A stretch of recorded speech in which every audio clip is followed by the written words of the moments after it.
The highway was supposed to be a shortcut. Daniel had taken the same route home for years, but tonight, he was tired, and when he saw the sign pointing toward an alternate road, he decided to try it. The sign was old and faded, but the arrow promised a quicker way out of town. He turned, expecting to shave off at least half an hour from his drive. At first, everything looked normal. The road was smooth, 2 lanes, freshly painted lines stretching into the distance. There weren't many cars, which Daniel thought was strange for that hour, but he brushed it off. The silence was welcome. The night sky hung heavy above him, no stars, just a black sheet pressing down on the earth. The headlights carved a tunnel of light ahead, and the radio hummed quietly. After 20 minutes, Daniel glanced at his GPS. The screen showed his car on the road, but no exits, no towns, no intersections, just one unbroken stretch of highway.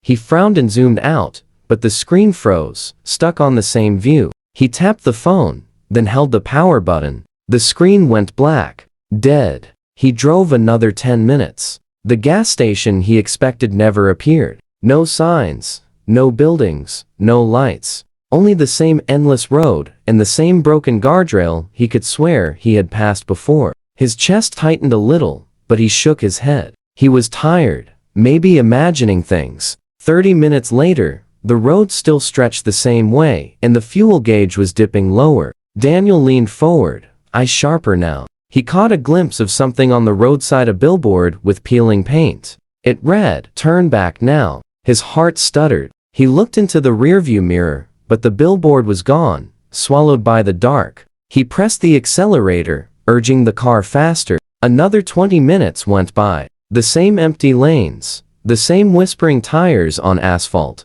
He passed the broken guardrail again. His knuckles went white around the wheel. The radio crackled suddenly, static spilling into the car. He reached out to turn it off, but a voice bled through the noise, faint and distorted. "You can't leave." Daniel froze, his hand hovering over the dial. The voice was low, steady, almost calm, as if it wasn't trying to scare him, but simply stating a fact. He shut the radio off completely, but the words seemed to stick inside his skull. Panic began to rise. He swerved slightly, pressing on the horn, hoping to hear something human, something real. The sound echoed back at him, long and hollow, as if the highway itself had answered. His breathing grew shallow. He needed to stop, to think, to figure out what was happening. He slowed the car, looking for a shoulder, but the road offered no place to pull over, no exit. Another billboard appeared in the distance. His headlights caught the words,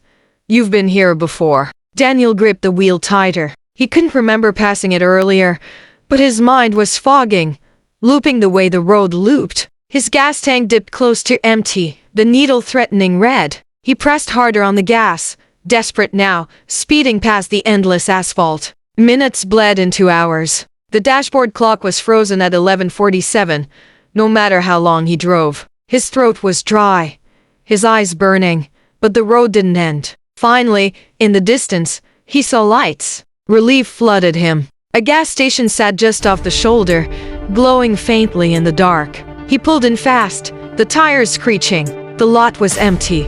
No cars, no attendants. Just a single pump standing under a flickering bulb.